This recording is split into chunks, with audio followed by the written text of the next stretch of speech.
Alright guys, so in today's video I'm going to be giving you guys a little bit of a rundown, somewhat of an event guide some would say, for the upcoming Servant Summer Camp, otherwise known as Summer 5. And yeah, we are looking at the JP page because the English one is not completely built yet, but I just wanted to kind of like just go ahead and get this out here right at the beginning. It's not that big of a deal of an event in the way that it's not very hard, okay? Like, before people are like, well, wait a minute, there's so many campaigns that are insane. And I was like, yeah, well, they bring a lot of really cool characters.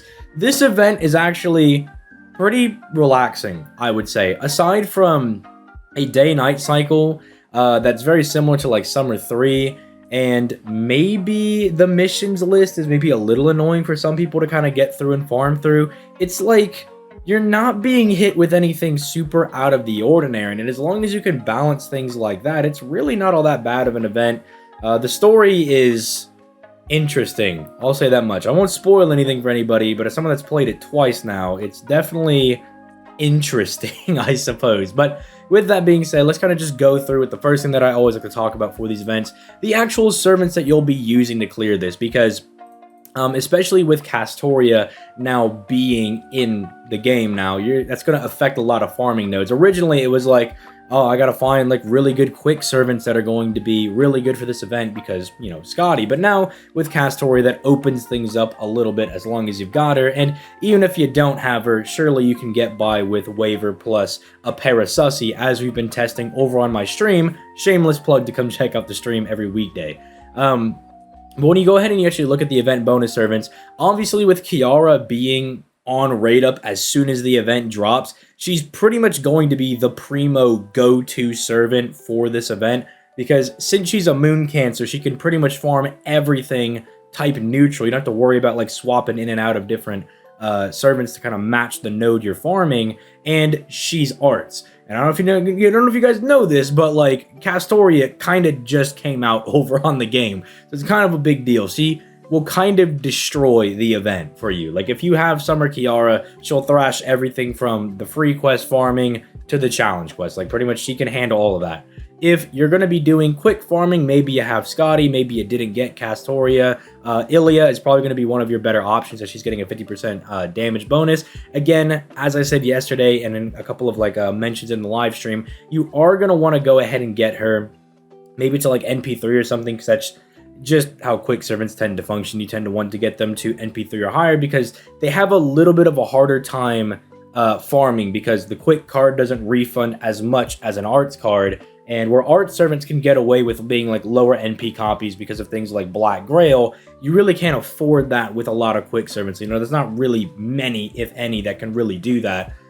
So you're really going to want to try to get a couple of copies of her, but she'll put in work. You can bring her neutral if you've got her, you know, at NP2, I would say for the event is probably your sweet spot, because she will have this special damage mod to make up for lower NP copies. I know that I used her because I pulled her over on the JP version of the game when this event first came out, and she was able to do just fine. And I didn't have Scotty. I had to make do with like Waver Paracelsus, but it was able to get the job done.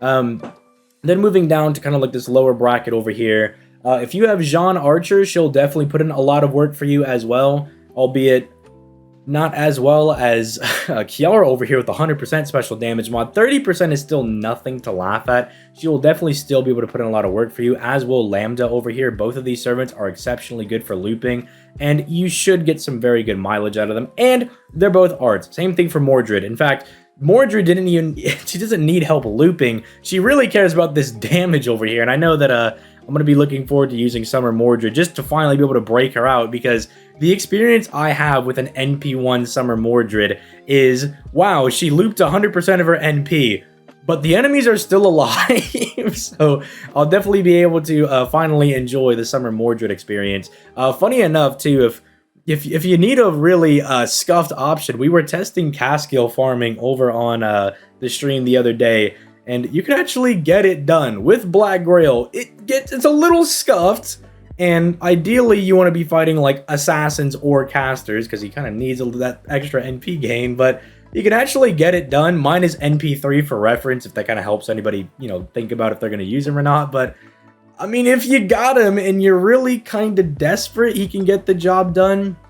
Then finally, thankfully, Berserker Musashi is also going to be getting a damage buff here. So if you are one of the people that is pulled for her, like myself, you'll definitely be able to put in a lot of work. Other than that, though, there's really not a whole lot of other great quick options except for, yeah, you guys thought I didn't see him down here, Edmond Dantes. If you're going to be doing any quick farming and you don't have Edmond Dantes, obviously Ilya is probably going to be your best bet. Maybe Zhang Yu can also put in some work, but yeah, your go-to is going to be Edmond Dantes if you're going to be doing any type of quick farming. If you're buster farming, they throw you a bone with Spartacus. You can do like Arash Wave 1, even if it's neutral most of the time. Spartacus Wave 2 should be able to handle that. And then just some big chatty character to finish out Wave 3. Yeah, like if it's like a Saber node, you can use like Gilgamesh. If it's like a Archer node, you can use like Lancer Artoria or Ereshkigal, something like that to close out the last node. So they threw us a little bit of a bone. I also do really like that Jalter Zerk in specific is getting a bonus. But unfortunately, when we get to the CQ, she's not really primed to do this CQ. The challenge quest for this one, you definitely want an AoE to make your life as easy as possible. But let's look at some of the other free stuff we'll be getting for the event. This is the free-to-play CE that we'll be receiving for this event. It's not that bad. It's actually pretty good. It is one of these CEs that starts you off with stars, which I always really like to get. These are very, very useful when you need to just like burst down a boss. But thankfully, this is actually something that's really good that you can give to your main DPS because they'll be carrying this perma 20% NP gain and 20% crit damage buff for the rest of the fight. And it is an attack CE as well. So if you bring it to level 100, you'll actually get 2,000 attack from them. That's really, really good. So the CE is not anything super crazy, but it is good, right? It's not bad. It's definitely really good, and you probably will use it if you don't have other things like Golden Catches the Carp, or if you don't have the Oku event CE that also drops you 20 stars, or even when Oku comes around, you'll have this and that CE, so you have two CEs that are star bombs, which are just very, very good to have on your account. We actually get a new Mystic code for this event, and it's actually not bad. The first thing here is that it's actually going to double buff one of your allies by giving them a 30% quick buff for one turn and 20% NP damage. So this can be very good if you're doing some quick farming, because this is going to give you massive amounts of damage. As you guys know, I say it in literally every video, that different buff types in FGO actually multiply into each other. They're not additive. So that 30% quick buff and that 20% NP damage buff will give you a heaping, helping of damage. And yeah, if you have a servant that maybe is having a hard time cinching out that third wave, definitely go ahead and level this up. It's still pretty good. And then the other thing that I really like about it is not really this, but the 10% NP that you actually get from the third thing over here, because this can also be really useful if your quick servant is just missing onto that tiny bit of NP, like on wave 2 or wave 3 or something. It can definitely help them out a little bit. And then this is just nice. I mean, this is just a good thing to have. 30% crit damage for the entire party. Just a nice thing to have. Overall, pretty good Mystic code. I've used it every now and then over on JP, so, you know, you probably will get some use out of it. And I mean, look at my girl Gudako. Looking absolutely adorable in the summer camp thing. So, yeah, absolutely good. We love it. I talked about her yesterday. I was debating about not talking about her yesterday so I could talk about her today because I knew I was doing the event guide, but Consort U is going to be your free-to-play servant. Again, as I said yesterday, she's really, really good. Very good at boss killing, about like the 80th free-to-play Lancer we've gotten this year, but again, that's just kind of how the reruns broke down. Although, maybe they could have made her like a Saber or something, because I'm like, dude, we got Kagetora, we got Eris, now we got Consort U. It's like, bro, what is next, bro? Like, give us something else. But I guess if you've been playing all year, you got no excuse. They've loaded you up with Lancers. They gave you a single target and an AoE Arts Lancer, and now they're giving you a really strong single target quick Lancer, right? Who I would say is like built in a similar way to someone like Kentucky Rider, in the way that like she's probably going to be like one of those servants you probably will use a lot. Like people still use Kentucky Rider to this day as like their quick DPS rider. Consort U is going to be very good as your single target quick DPS Lancer. She definitely puts in a lot of work. I still use her to this day over on JP because she's just absolutely phenomenal. So make sure you actually level up this servant. This isn't like Eris, right, where I know a lot of people kind of skipped out on Eris. Even I kind of missed out on the event and only got her NP1. But that's also because, you know, I was kind of busy during that time as well. So that's my excuse. What's your excuse, man? You just bored of the event. But yeah, don't skip out on this servant, right? I know you're going to be playing the game because Summer Kiara, you know, and her dummy thick thighs. But don't forget that Consort U also got dummy thick thighs and thick other things. And I'm so immature. Anyway, here's the challenge quest. Now, I could give you an in-depth discussion on like, well, like you gotta do like this. It's like, or I could just tell you that just treat it like a farming node. Treat this like a 9-turn farming node and you'll be absolutely fine. I mean, I've seen people complete this with things like Summer Kiara, who makes it really easy because she can loop it and she has 100% special damage mod, so she can easily clap them up. I've seen people use Medusa, and I'm still baffled on how they cleared this with Medusa, but they did it. I've seen people do it with Berserker Musashi, which is something I'm pretty interested in trying myself. And for the rerun, it seemed like Shiro Muramasa was very popular, and in fact, that's who I used when the rerun came around. I used Shiro Muramasa. But yeah, really just treat it like a farming node and you should be absolutely fine. Literally just be like, do you not have Castoria? Do you have Scotty? All right, you're going to be quick farming this. Do you have Castoria? All right, what art servant do you have? You're going to be using them. Yeah, it's really not all that hard. Maybe it'll take you like another attempt, maybe if like the farm doesn't go super good and you get bad RNG, but realistically, just treat it like a farming node, and that's probably going to be your best key to success here. But yeah, I think with all that being said, that's really all that I have to talk about with this event. Again, not like a whole lot of like crazy things to go on about it. Are there like any particularly crazy nodes? Not really.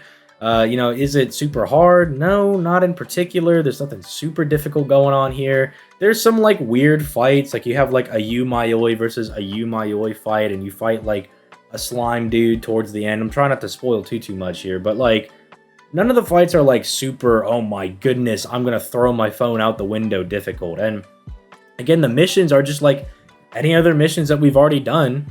I mean, you get eggs. Eggs are good, but it's like, it's not like super hard. I mean, the most annoying thing is maybe that it's like, there's like day-night missions, but eventually at some point you get the free ability to just swap between day and night. I believe it's after you finish the main quest is when they let you swap in between them, or I might actually be wrong on that. I think you could do it earlier, but worst case, it's like you do it when you finish the main quest, and it's not that big of a deal, right? So like, don't stress about it too much. This is one of those events that like, hey guys, just calm down.